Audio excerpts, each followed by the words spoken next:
नमस्कार, मी मोरेश्वर. हाय Maharashtra YouTube news चॅनलमध्ये आपलं स्वागत आहे. शरद पवारांचे 8 पैकी 5 ते 6 खासदार फुटणार अशी जोरदार चर्चा सुरू असताना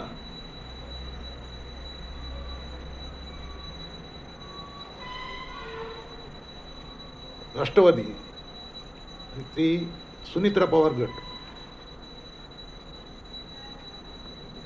यांच्या पक्षात संघर्ष सुरू झाला आहे.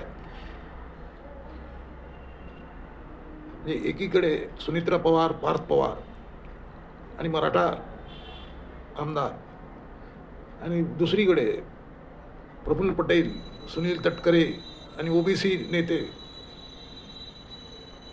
अशी उघड फूट पडली आहे. अजित पवार यांच्या मृत्यूनंतर सुनित्रा पवार यांची अध्यक्षपदी निवड करण्यात आली. या निवडीलाच प्रफुल्ल पटेल गटाने आक्षेप घेतलेला आहे. अजित पवार राष्ट्रवादीचे नेते सच्चिदानंद सिन्हा यांनी 9 जुलैला एक नोटीस बजावली आहे. त्यात त्यांनी सुनित्रा पवार यांच्या निवडीलाच आव्हान दिलं आहे.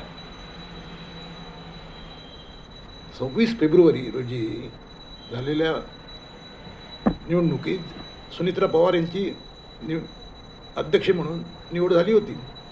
या निवडीलाच या सेनांनी आव्हान दिलं आहे. त्यांचं म्हणणं आहे पक्ष घटनेनुसार हे बेकायदेशीर आहे. त्यामुळे पुन्हा निवडणूक घ्या आणि तोपर्यंत प्रफुल्ल पटेल हे अध्यक्ष राहतील. तर या नोटिसीमुळे अजित पवारांच्या राष्ट्रवादीमध्ये असलेला संघर्ष उघडपणे आता चव्हाट्यावर आला आहे.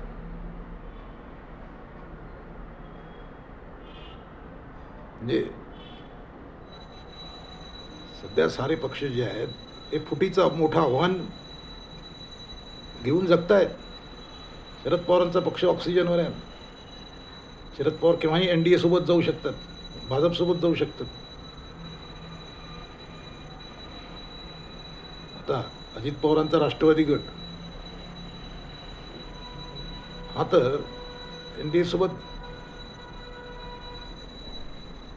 बसण्याच्या तयारीत आहे असं एकूण वातावरण आहे. आणि सच्चिदानंद सिन्हा यांच्या नोटिसीने ते स्पष्ट झालेलं आहे.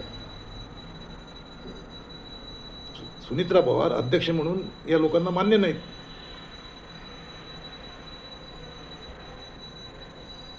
त्यामुळे त्यांनी नोटीस दिली आहे. आता प्रफुल्ल पटेल आणि त्यांचा गट हा दबाव वाढवतील आणि सुनित्रा पवार ऐकणार नाहीत. त्यामुळे हा संघर्ष अधिक विकोपाला जाणार आहे. सुनित्रा पवार यांच्या नेतृत्वालाच प्रफुल्ल पटेल यांनी आव्हान दिलं आहे.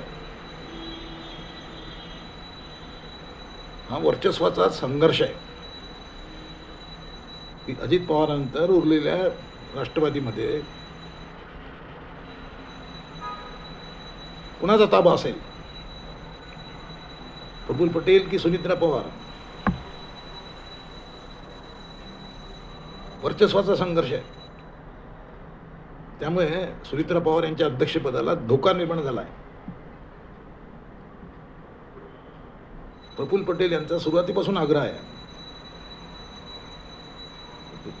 त्यांना अध्यक्ष स्वतःकडे पाहिजे. त्यामुळे पक्ष कारभारात सुधारणा करा असा त्यांचा सुरुवातीपासून आग्रह आहे. त्या मागणीच्या आडून ते सुनित्रा पवारांना आव्हान देत आहेत. सुनित्रा पवार यांच्या अध्यक्षपदाला मोठा धोका निर्माण झाला आहे.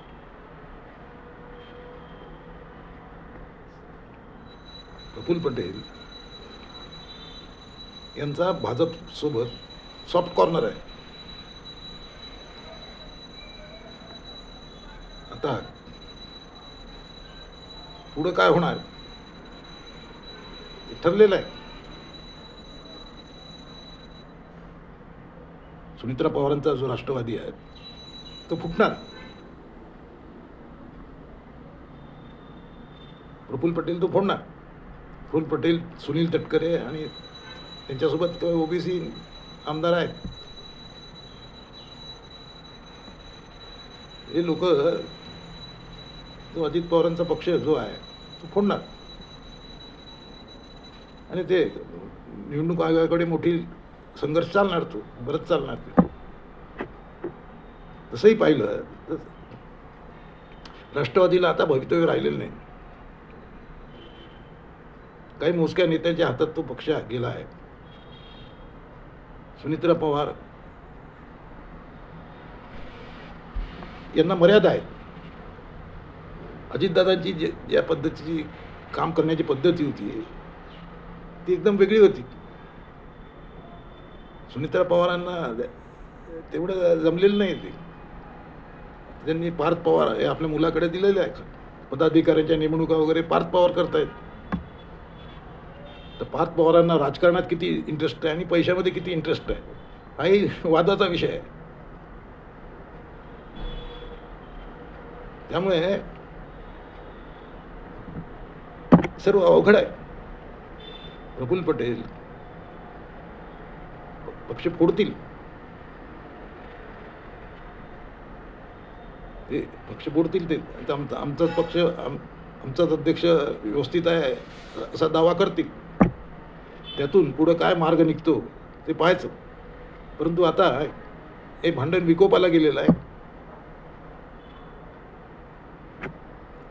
पटेलांना पक्ष हातात पाहिजे आहे आणि पार्थ पवार आणि कंपनी ते देणार नाही. त्यातून एकच पक्ष उठणार. राष्ट्रवादीचे आधीच 2 तुकडे झाले आहेत. एक शरद पवारांचा आहे, एक अजितदादांचा आहे. आता अजितदादांचे 2 तुकडे होतील. शरद पवारांचाही पक्ष फुटण्याच्या मार्गावर आहे. प्रादेशिक पक्षांना आता भवितव्य नाही आहे. 2029 मध्ये निवडणूक आहेत. त्यावेळी प्रादेशिक पक्षांचं आव्हान संपलेलं असेल.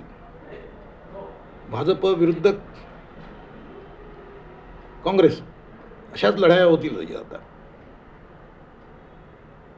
पाहूया काय होतं. तुम्हाला काय वाटते, काय होणार आहे या सुनीत्रा पवारांच्या राष्ट्रवादीचं? कॉमेंट करा. नमस्कार.